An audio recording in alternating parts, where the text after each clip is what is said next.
One of the things that Kishimoto is great at doing is plot twists.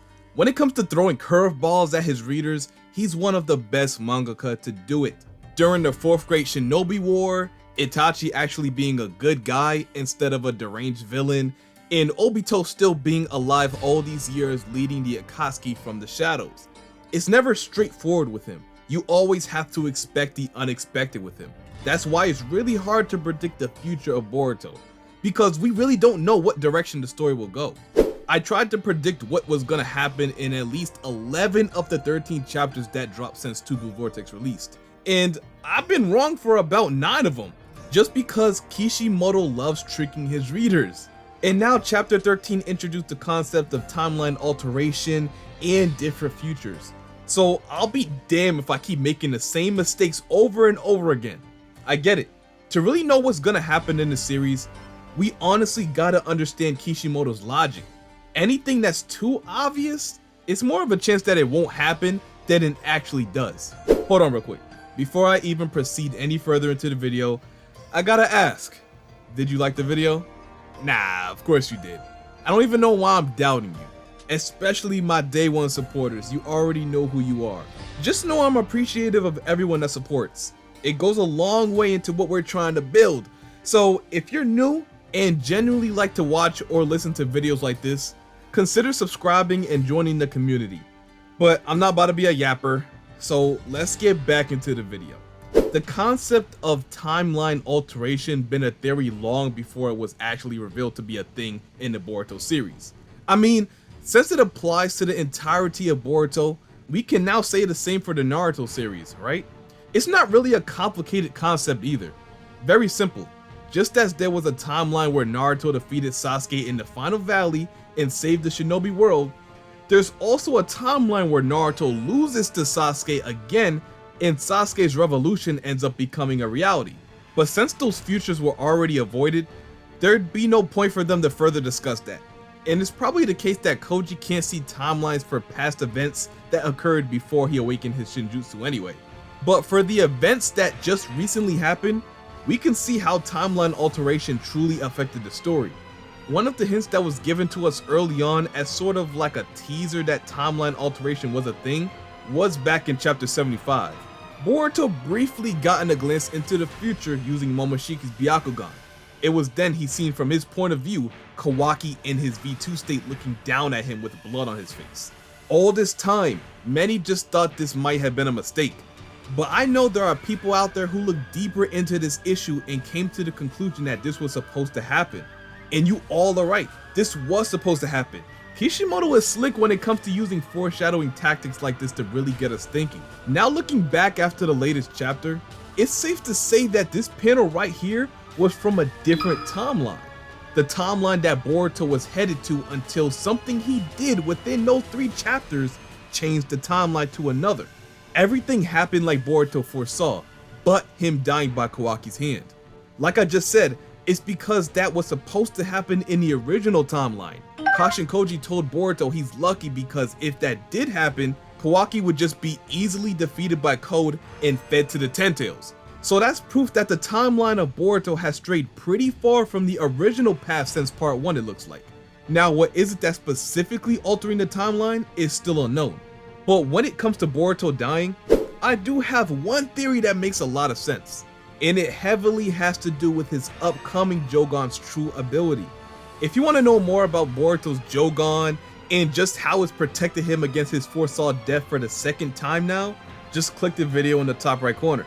I promise it's something you would want to see because it blew my mind just as much as it'll blow yours. But besides Boruto, we don't know if there's anything in particular that's changing the timeline, or if it's just pure luck. In one of the timelines, Naruto was supposed to lose to Ishiki and have him fully resurrected in Kawaki's body, leading to the end of the planet, which all of you know about. But that just didn't happen.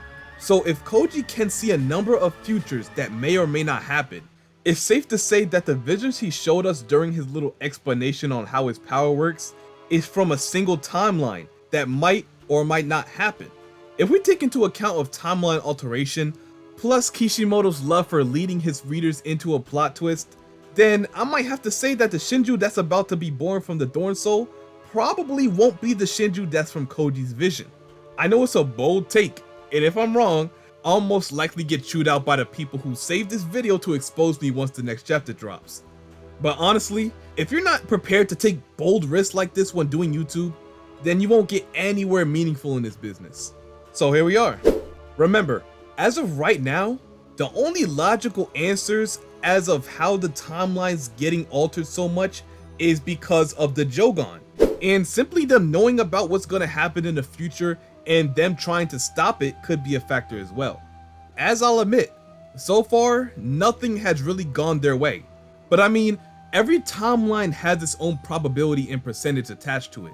And the future that's been presented to us probably had an overwhelming probability of happening. So it was nothing they could have really done in all honesty. But that doesn't apply to all futures. Some have a more balanced probability of happening. Maybe one or two things that was done differently may have had a direct impact on what Shinju clone comes out of that Thorn Soul. Now, the clone that's been expected to emerge from the Thorn Soul has a great possibility to be Shinki from Sunagakure. I mean, even if it really is Shinki, it's still great for the series because it brings more attention to the other hidden villages and not just Konoha.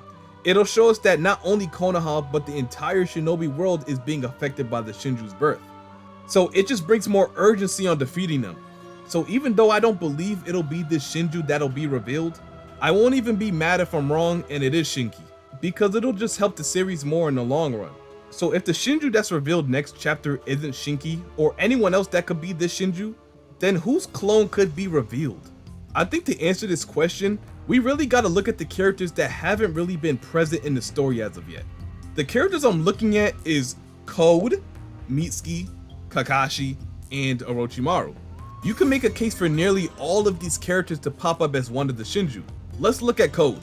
He's been absent from the story ever since Boruto put him in his place and he escaped from the Ten Tails dimension. Now that the claw grimes are out of his possession, it's not impossible that he could have been targeted. The Shinju having access to Code's claw marks makes it possible to get to Code even if he was in a different dimension or something of that nature. To bring Code back into the story, but as a Shinju, could be the craziest plot twist we've seen in a while. I mean, at the moment, I don't believe Code has a significant role in the story anymore. He can't accomplish his goal of becoming an OTSUTSUKI because he's just not powerful enough. And he lost all of his allies as well as his own creations. I stated in another video that his only options now were to die trying to right his wrongs and break the narrative that he's only good for being used by others.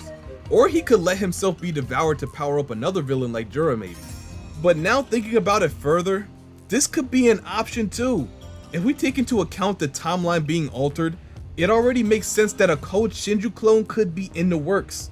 From what KASHIN KOJI said in the latest chapter, Boruto wasn't even supposed to be as strong as he was when he fought Code.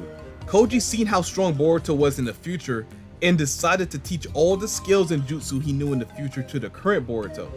So honestly, we don't even know what would happen if Boruto didn't meet up with Koji before Code's invasion. Or maybe in the original timeline, the Code invasion wasn't even supposed to happen. So by training Boruto and making him very overpowered so early on, just him defeating Code could have changed the timeline for the better or the worse. And I could say the same for everyone I just named. Like Mitsuki. How has the timeline alteration affected Mitsuki? I know we see Mitsuki more recently than anyone else I named, but it's been pretty unusual that he wouldn't have even joined in the fight yet. Considering how long everyone been fighting and what's at stake, you would think he would have been fighting. And if you think about it, that would be good for the story. Because if Mitsuki ends up getting a Shinju clone, there's like a 95% chance he would target Boruto. I mean, I would honestly love to see that. It heightens the stakes and increases the pressure put on Boruto. And if you look at someone like Kakashi or Orochimaru who haven't even made an appearance in Tubular Vortex, it could also be a good way to bring back some great characters. And I know that a lot of you agree when I say that. I've been seeing so many comments asking where's Kakashi or where's Sakura or Orochimaru. So I know those are some characters that y'all would want to see. Depending on how much the timeline been altered could be a determining factor of who we see as a Shinju clone next chapter. And if we see a different Shinju than the one that Koji foresaw, then it could raise some interesting discussions on how the timeline was changed and exactly when it was changed. And yet, another plot twist by Kishimoto. At the end of the day, by Boruto and KASHIN Koji constantly trying to change the future and avoid certain situations, that itself would change the timeline, and it probably did. So it wouldn't be surprising if that is the reason that we see a different outcome than the one we see in chapter 13. But let me know what you think about this mysterious situation. And who do you think the new Shinju will really end up being? Will it be Kakashi, Code, Orochimaru, Mitsuki, or anyone else that I didn't mention? I want to know everyone's ideas and opinions on this topic, because I definitely believe Kishimoto is trying to throw us in another loop. So that's why I thought this video would be a very good idea to make. It could introduce a new spark that could change a lot in the series. So, as always, if you enjoyed this video and want to see more like this in the future, then please drop that like, comment, subscribe, and turn on post notifications so you don't miss another video like this in the near future, or if I go live to react to the spoilers with y'all like I do every month. Chapter 14 drops on the 20th, so you know that means we'll start getting the sneak peeks and spoilers around the 13th, a little less than 2 weeks from now. So if you're interested in that, then don't miss the live. We have a really good time every single stream. But until next time, I'll see y'all boys and girls in my next video. And I'm out. Peace.